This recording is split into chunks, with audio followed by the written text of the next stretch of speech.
از خاکی وطن گوری پدر در دل من ماند، در دل من ماند. مادر چو مزاری لب جر در دل من ماند، در دل من ماند. مشکل است برای من. سعید قلبلال با اشک در چشم و بغض در گلو از بزرگ صابیر شعر میخواند. شاعری که اکثر شعرهای او را سعید قل به آهنگ درآورده است. با صدای سعید قلبلال شنیدن شعرهای خود را هم شاعر خیلی دوست می داشته است. چی گویم، برای من بسیار مشکل است امروز گپ زدنم.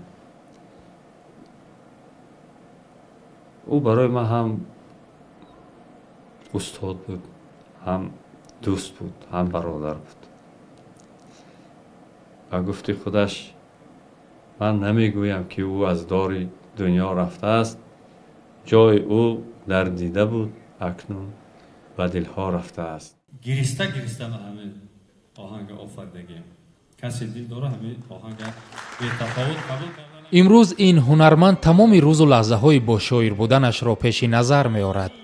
پیوند این دو ایجادکار به حد نزدیک بوده است که ضمن بازگشتش از امریکا بزرگ صابر یک مدت با او زندگی کرده است. وقتی که استاد از امریکا سال 2013 آمد، در چند جا یک بیگاهی خواب کرد و من گفتم که معقول نشد به حوالی من آمدن. در همونجا 15 روز زندگی کردن و یک روز میگد که حوالیت بسیار میخواند، بسیار معقول، خمریا بسیار خوب میخوانند، نیکی یک چیز نمیرسد حوالیت. چی بود است؟ چستک، کو چستک در قشلاق همین نمیرسد برای زیبایی حوالی شما. گفتم یک آدمی همین دل صافی وی بوده آخه چی همون قشلاق با تمام بودش و دهقان شاعر هم میگفتند.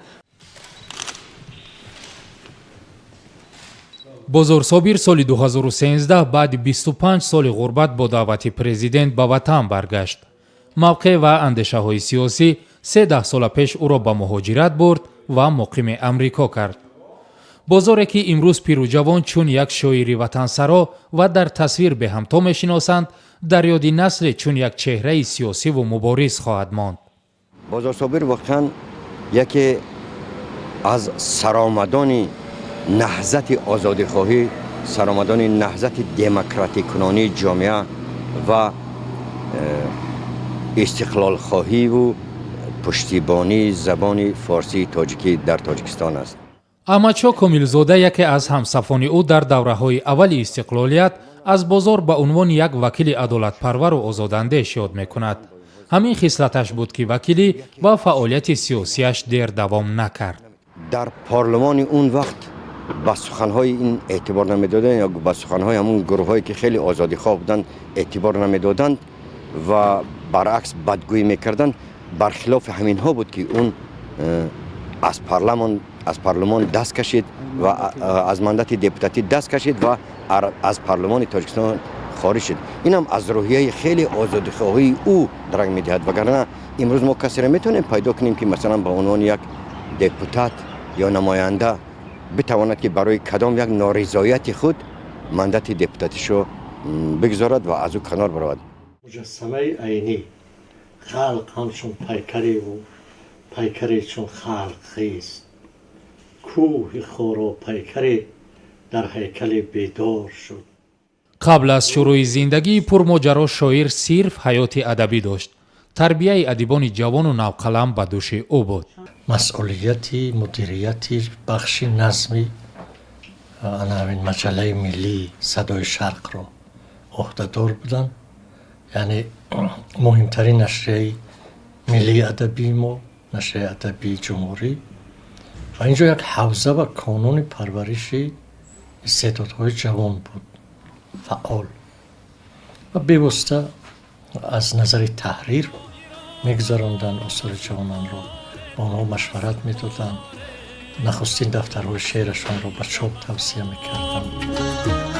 بلخ با مولوی بلخی اگر روم گرفت، کرد یومگان دره را ناصر خسرو یونان شاعران را مسپارید نبوسیده به خاک.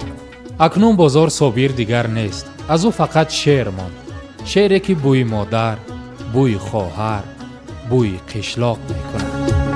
از ازل شعر نبود، شعر را حضرت زردشت برآورد که او اولین شاعر پیغمبر و پیغمبر شاعر بوده است. شعر او شعله آتش، آتشش شعله شیر. سرخی روی عجم این همه از سرخی اوست. شاعران را مسپارید نبوسیده به خاک. شاعران را مسپارید نبوسیده به خاک.